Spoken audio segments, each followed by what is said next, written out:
جو گڑبڑ کی اور جو گمراہی اس کے سر آ پڑی، اس کی وجہ یہی تھی کہ اس نے سب سے پہلے جو گمراہی ہوئی ہے واقع اور شیطان سے جو غلطی ہوئی ہے اس کی بنیاد اسی بات پر تھی کہ اس نے اللہ کی جو مشیت تھی نا اس کے ساتھ اس نے اس کی رضا کو جمع کرنا چاہا۔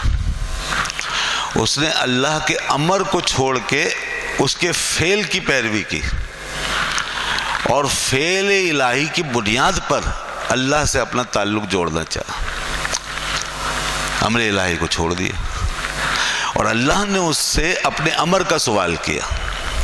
یعنی جب اسے حکم ہوا کہ سجدہ کرو تو فرشتے تو اس حکم کو سنتے ہی سجدے میں چلے گئے، انہوں نے کوئی کوشچن نہیں کیا، کوئی سوال نہیں کیا، وہ تو سیدھے سجدے میں۔ امر کا تقاضا یہی ہے کہ جیسے ہی پہنچے فوراً جھک جاؤ، امر کے سامنے صرف تسلیم و رضا ہے، بس امر کے آگے اپنے آپ کو سرنڈر کر دو۔ تو فرشتوں نے بالکل اس کی پیروی کی، جیسی امر الہی ہوا فرشتے سجدے میں گئے، فقعوا لہ ساجدین، سارے فرشتے سجدے میں چلے گئے۔ اور شیطان کو جب امر ہوا تو وہ اکڑ گیا، وہ کھڑا ہو گیا گردن اکڑا کے، اور اس نے کہا کہ میں تو سجدہ نہیں کرتا۔ اللہ نے اس سے پوچھا کہ ما منعک اللہ تسجد اذ امرتک، تجھے کس چیز نے روکا ہے جبکہ میں نے تجھے حکم دیا تھا کہ تو سجدہ نہیں کرتا؟ تجھے کس چیز نے روکا سجدہ کرنے سے؟ اذ امرتک، حالانکہ میں نے تجھے حکم دیا تھا۔ اللہ نے اسے امر کی طرف بلایا اور امر کا سوال فرمایا، میں نے تجھے حکم دیا تھا، یہ امر ہے، اور امر وہ ہوتا ہے جس میں اس کی رضا ہوتی ہے۔ تو اللہ نے اسے اپنی رضا کی طرف بلایا اور کہا کہ یہ حکم تھا میرا اور اس میں میری رضا تھی، پھر تجھے کس نے روکا کہ تو سجدہ نہ کرے؟ اس نے اب جو بات کی تو اس نے فعل کی بات کی، اس نے فعل الہی کا سہارا لیا، مشیت الہی کا سہارا لیا۔ اس نے کہا کہ میں نے اس لیے سجدہ نہیں کیا کہ انا خیر منہ، میں اس سے بہتر ہوں، میں آدم سے بہتر ہوں۔ کیوں؟ اس لیے کہ خلقتنی من نار و خلقتہ من طین، کیونکہ تو نے مجھے آگ سے بنایا ہے اور اسے مٹی سے بنایا ہے۔ شیطان کس سے بنا؟ آگ سے، اور آدم علیہ السلام کس سے پیدا ہوئے؟ مٹی سے۔ یہ کیا ہے؟ یہ اللہ کا فعل ہے، یہ حکم نہیں ہے، یہ فعل ہے، یہ مشیت الہی ہے۔ شیطان کو آگ سے بنایا، یہ اس کا فعل ہے، اللہ نے جو چاہا۔ اب یہاں مشیت کس کو کہہ رہے ہیں؟ جو اس نے چاہا وہ کیا۔ آدم کو کس سے بنایا؟ مٹی سے بنایا، یہ بھی اس کا فعل ہے، اس کی تخلیق ہے، جو اس نے چاہا وہ کیا، یہ اس کے فعل ہے۔ جو دنیا میں ہو رہا ہے یہ سب اس کا فعل ہے۔ شیطان نے اسی فعل کا سہارا لے لیا، تخلیق الہی کا سہارا لے لیا، اس کی مشیت کا سہارا لینا چاہا اور مشیت کو اور رضا کو جمع کرنا چاہا، جبکہ خدا کا قانون یہ ہے کہ مشیت جو ہے فعل میں ہوگی اور رضا امر میں ہوگی، یہ اس کا قانون ہے۔ فعل میں مشیت رکھی ہے اور امر کے اندر رضا رکھی ہے۔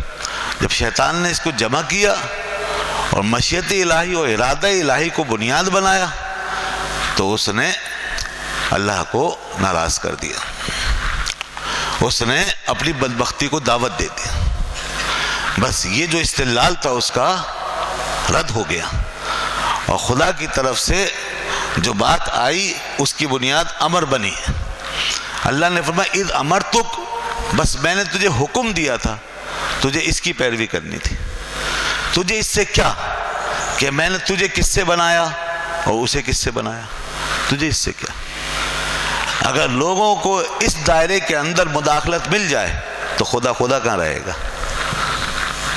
اگر لوگوں کو اس دائرے میں مداخلت مل جائے تو خدا کہاں رہے؟ خدا تو ہے ہی وہ جو یفعل ما یشاء، جو چاہتا ہے وہ کرتا ہے، فعال لما یرید، جو ارادہ رکھتا ہے وہی کرتا ہے، خدا تو اسی کو کہتے ہیں۔ اس لیے کسی کو اگر آگ سے بنایا تو اس کی مرضی. کسی کو اگر خاک سے بنایا تو اس کی مرضی. ایک چیز کو اگر کانٹا بنا دیا اس کی مرضی. ایک چیز کو پھول بنا دیا اس کی مرضی.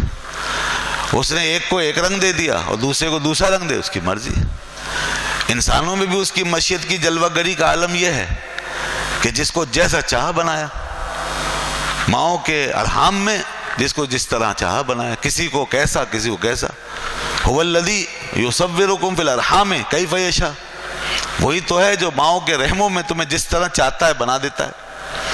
کسی کو گورا، کسی کو کالا، کسی کو بڑا صحت مند اور کسی کو کمزور، کسی کو متناسب اعضاء کے ساتھ اور کسی کو غیر متناسب اعضاء کے ساتھ، کسی کو کم عقل دے کر کسی کو زیادہ، کسی کو کم حسن دے کر کسی کو زیادہ. اسی طرح خارجی دنیا میں بھی کسی کو کسی حالت میں رکھ کر کسی کو کسی حالت میں. کسی کو عربی بنا دیا، کسی کو عجمی بنا دیا. کسی کو افریقہ میں پیدا کر دیا، کسی کو امریکہ میں. کسی کو پاکستان میں تو کسی کو ہندوستان میں. اگر مشیت الہی پر بنیاد رکھی جائے تو دنیا میں کوئی نظام نہیں بن سکے گا، کوئی قانون نہیں چلے گا. اگر فعل الہی کو بنیاد بنایا جائے تو پھر بڑی تباہی مچ جائے گی. تمام تر فسادات کی بنیاد اسی استدلال پر ہے جو شیطان نے کیا. تمام تر خرابیوں کی جڑ یہی بات ہے کہ امر الہی کو چھوڑ کے فعل الہی کے پیچھے چلنے لگ جائیں. آج بدقسمتی سے دنیا میں بہت سے لوگ شیطان کی اسی راستے پر چلنے کی کوشش کرتے ہیں اور وہ وہی کام کر رہے ہوتے ہیں جو شیطان نے کیا. ایک خوبصورت، ایک خوشحال اور ایک مالدار شخص، ایک بے فکر شخص، وہ اللہ کی ان نعمتوں کو بنیاد بنا کے کہتا ہے کہ میں اگر غلط ہوتا تو اس حال میں کیوں ہوتا. لہذا وہ اس بنیاد پر جو چاہتا ہے وہ کرتا چلا جاتا ہے.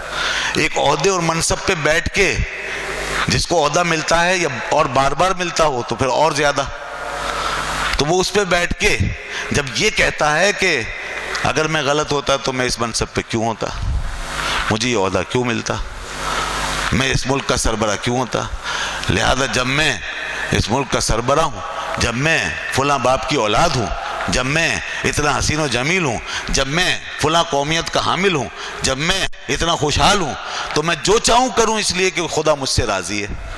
یہ شیطان کا استدلال ہے، یہ شیطان کا چکر ہے.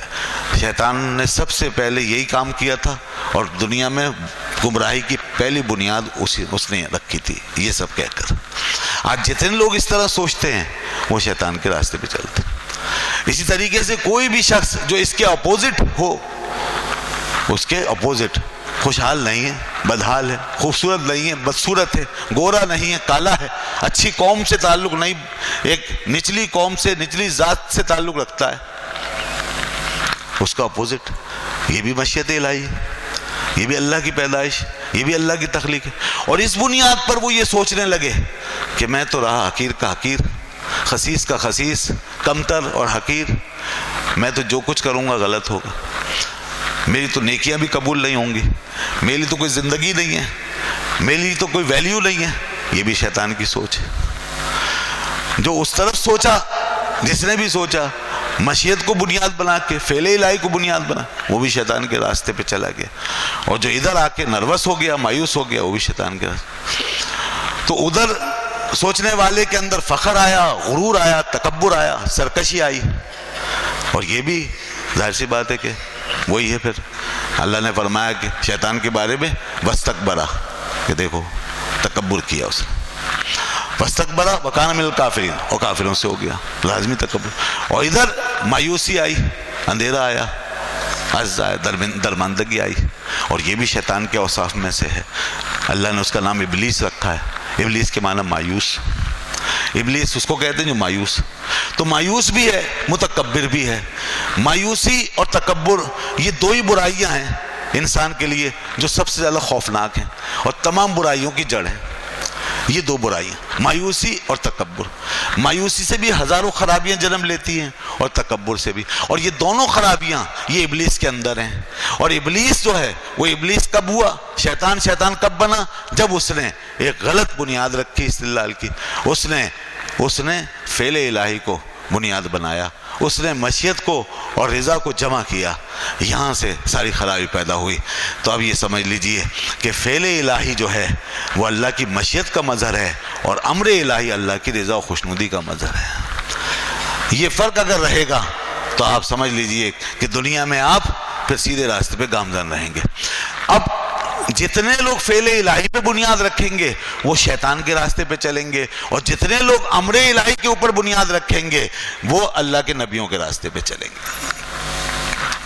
جتنے لوگ فعل الہی پہ بنیاد رکھیں گے، اب سن لیجئے، جتنے لوگ فعل الہی یعنی شیطان کے راستے پہ چلیں گے تو وہ مایوسی پائیں گے یا تکبر، یا تو مایوس ہوں گے یا متکبر ہوں گے۔ اور جتنے لوگ امر الہی کے راستے پہ چلیں گے، انبیاء کے راستے پہ چلیں گے، تو وہ صرف ایک ہی چیز پائیں گے، لا خوف علیہم ولا ہم یحزنون، نہ انہیں کوئی خوف رہے گا اور نہ وہ کسی غم میں مبتلا ہوں گے۔ یہ ہے ان کی نشانی۔